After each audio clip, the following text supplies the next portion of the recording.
Good morning, my fellow yogic travelers. I'm mighty glad to be alive today, and I hope that you are too, as we continue to live, laugh, love, learn, linger, and live the life we love. Today, I want to again share from my file of what I would call the Affirmation Masters, the importance of attention and how the law of attraction responds to your vibration. Anything that you think about, you activate. Anything that you pay a lot of attention to, you think about or you activate. And then the law of attraction helps that to be more. So selectively sift what your thoughts are to find the good ones. Go for joy. Deliberately be a creator of joy in your life. Focus on what you want instead of what you don't want. Most people don't understand that affirmation means to simply say something is so. And many people continue to say things that are negative, and they attract negative things to themselves. So find something good to think about that feels good while you're thinking about it. And then keep bringing that into being, because that's how you bring life into yourself. All right, so now, and of course, go to my website and check out my Affirmation Archive. I don't expect you to learn it verbatim, but you'll get 2 or 3 words linked together that'll give you a little emotional charge, and then create your own. That's the most important thing, because you can't fool your own subconscious mind. So you might as well make up the thing that makes the most sense, most intelligence, brings you the most joy, and helps you give the best that you're capable of to everybody else. All right, so today I want to give a little shout out to Matthew Fox from Creation-Oriented Spirituality. His book, The Original Blessing, is one that I recommend for everybody to read. He did his medieval mysticism PhD on Meister Eckhart, and that's how I got my name, the Meister. He was like a Zen master in the 1300s. But he was in the Catholic Church. So he was called up on heresy for a couple of times because of his radical insights, but he was really squeaky clean. They couldn't get him so deep. Nonetheless, he posited 4 paths to a balanced spirituality: via positiva, via negativa, via creativa, via transformativa.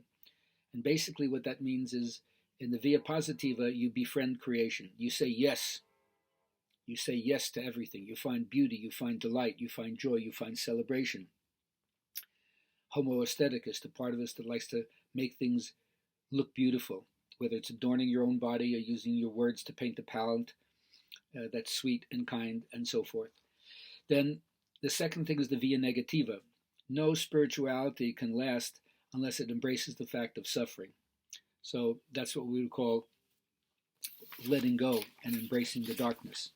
Everyone has to learn how to navigate in the dark, deal with the shadow issues, and the things that represent suffering in life, the nightmare of history, as I like to call it.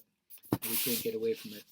And learning to let go, learning to sink into it, learning to be able to handle the fact that these are polarities that you're going to face in life, not because you're wrong, not because you're bad, not because you deserve it, because that's just how it is. So when you let go, you can also learn to laugh, believe it or not. Even though the via negativa sounds like you're going into the stuff that's dark, and part of it is, but in order to have comedy in your life and not just tragedy, you have to be able to let go. And so it's strange how in one way you let silence be silence, and in another way you let go into the comic aspect of buffoonery or making fun of things or seeing the irony in things. All right, then via creativa is the third path, and that's where you are supposed to be like a midwife to consciousness. And as it says, we're made in the image and likeness of the divine spirit, and creativity, bringing forth things from within yourself. God sits on a maternity bed for all eternity, bringing forth new images through human imagination, human creativity. And remember, you don't have to be an artist in the sense of painting or drawing or singing or writing or the traditional things that the muses would teach you, but just the way you put your salad together or grow your garden or color coordinate your outfits and so forth. Anything can be a form of creativity that gives birth to something new. And remember, creativity has to do with going back to the origins, where everything first begins, and that's where the center is, and that's where healing is. And then probably the most important thing, after you've learned how to befriend giving birth to things, is befriending the via transformativa, the path of justice. There is no healing, there is no peace without justice. So we all have to work together to make it as good as possible for as many as possible. And it's quite a job when you befriend your dedication to peacefulness, peace advocacy, then that becomes the final aspect of a balanced spirituality, because it's understood that you should enjoy yourself,